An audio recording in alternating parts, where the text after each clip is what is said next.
America, Israel ಮತ್ತು Iran ನಡುವೆ ಕದನ ವಿರಾಮ ಘೋಷಣೆಯಾದ ಕೆಲವೇ ಗಂಟೆಗಳ ನಂತರ ಲೆಬನಾನ್ನ ರಾಜಧಾನಿ ಬೈರುತ್ನ ಜನನಿಬಿಡ ವಾಣಿಜ್ಯ ಮತ್ತು ವಸತಿ ಪ್ರದೇಶಗಳ ಮೇಲೆ ಇಸ್ರೇಲ್ ತೀವ್ರ ದಾಳಿ ನಡೆಸಿದೆ.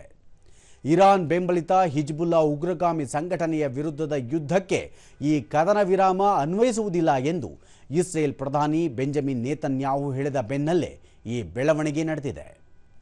ಇಸ್ರೇಲ್ ಸೇನೆಯ ಪ್ರಕಾರ ಇದು ಪ್ರಸ್ತುತ ಸಂಘರ್ಷದ ಅತಿ ದೊಡ್ಡ ಸಮನ್ವಯದ ದಾಳಿಯಾಗಿದೆ. ಕೇವಲ 10 ನಿಮಿಷಗಳ ಅವಧಿಯಲ್ಲಿ ಬೈರುತ್, ದಕ್ಷಿಣ ಲೆಬನಾನ್ ಮತ್ತು ಪೂರ್ವ ಬೆಕಾ ವ್ಯಾಲಿಯಲ್ಲಿರುವ ಹಿಜ್ಬುಲ್ಲಾದ 100ಕ್ಕೂ ಹೆಚ್ಚು ಗುರಿಗಳ ಮೇಲೆ ಏಕಕಾಲಕ್ಕೆ ದಾಳಿ ನಡೆಸಲಾಗಿದೆ. ಈ ದಾಳಿಯಲ್ಲಿ ಸಂಭವಿಸಿದ ಸಾವು ನೋವುಗಳ ನಿಖರ ಸಂಖ್ಯೆ ಇನ್ನೂ ತಿಳಿದು ಬಂದಿಲ್ಲ.